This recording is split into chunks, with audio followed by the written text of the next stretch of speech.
Hello everybody. The story we are about to read is about the Bogey-Beast by the Brothers Grimm. The Bogey-Beast is a delightful fairy tale about how luck is all relative. From English Fairy Tales, retold by Flora Annie Steel, 1922, illustrated by Arthur Rackham. This story is featured in Children's Stories. Let us begin the story. There was once a woman who was very, very cheerful, though she had little to make her so, for she was old and poor and lonely. She lived in a little bit of a cottage, and earned a scant living by running errands for her neighbors, getting a bite here, a sup there, as reward for her services. So she made shift to get on, and always looked as spry, and cheery, as if she had not a want in the world.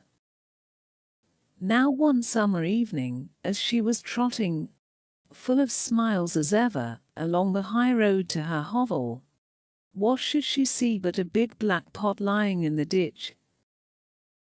"Goodness me," she cried, "that would be just the very thing for me, if I only had something to put in it. But I haven't. Now who could have left it in the ditch?" And she looked about her, expecting the owner would not be far off, but she could see nobody. "Maybe there is a hole in it," she went on, "and that's why it has been cast away. But it would do fine to put a flower in for my window, so I'll just take it home with me." And with that she lifted the lid and looked inside. "Mercy me," she cried, fair amazed. "If it isn't full of gold pieces. Here's luck." And so it was, brimful of great gold coins. Well, at first she simply stood stock still, wondering if she was standing on her head or her heels. Then she began saying, "Lawks, but I do feel rich. I feel awful rich." After she had said this many times, she began to wonder how she was to get her treasure home. It was too heavy for her to carry, and she could see no better way than to tie the end of her shawl to it and drag it behind her like a go-cart. "It will soon be dark," she said to herself as she trotted along. "So much the better. The neighbors will not see what I'm bringing home, and I shall have all the night to myself and be able to think what I'll do. Mayhap I'll buy a grand house and just sit by the fire with a cup o' tea and do no work at all like a queen. Or maybe I'll bury it at the garden foot and just keep a bit in the old china teapot on the chimney piece. Or maybe, goody, I feel that grand I don't know myself." By this time she was a bit tired of dragging such a heavy weight, and, stopping to rest a while, turned to look at her treasure. And lo! It wasn't a pot of gold at all. It was nothing but a lump of silver.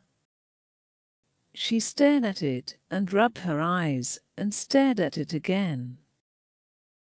"Well, I never," she said at last, "and me thinking it was a pot of gold.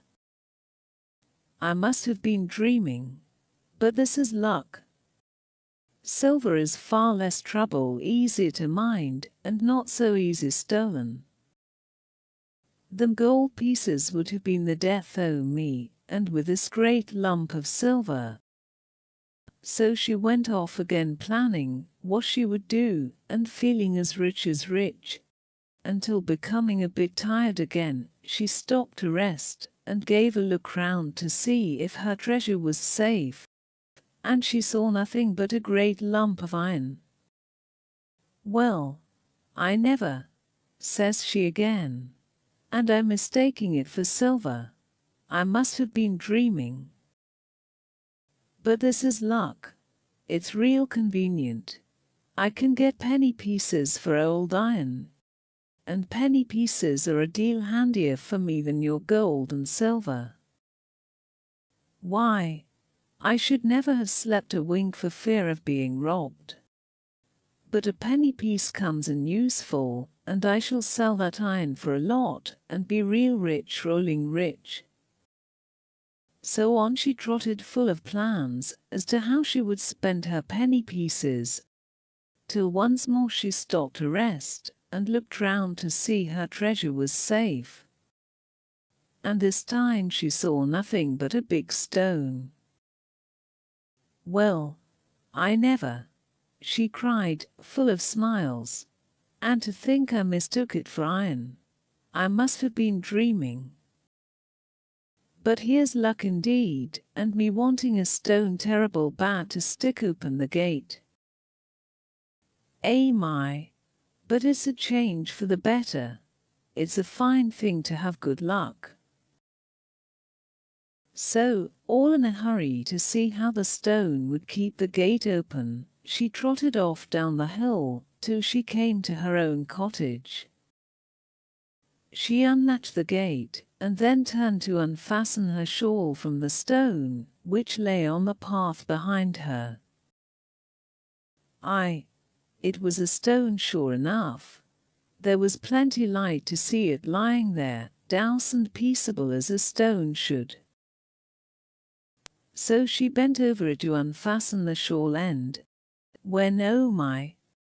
All of a sudden it gave a jump, a squeal, and in one moment was as big as a haystack. Then it let down 4 great lanky legs, and threw out 2 long ears, nourished a great long tail, and romped off, kicking and squealing, and whinnying, and laughing like a naughty, mischievous boy. The old woman stared after it till it was fairly out of sight. Then she burst out laughing too. "Well," she chuckled, "I am in luck. Quite the luckiest body hereabouts. Fancy my seeing the Bogey-Beast all to myself, and making myself so free with it too. My goodness, I do feel that uplifted, that grand." So she went into her cottage and spent the evening chuckling over her good luck.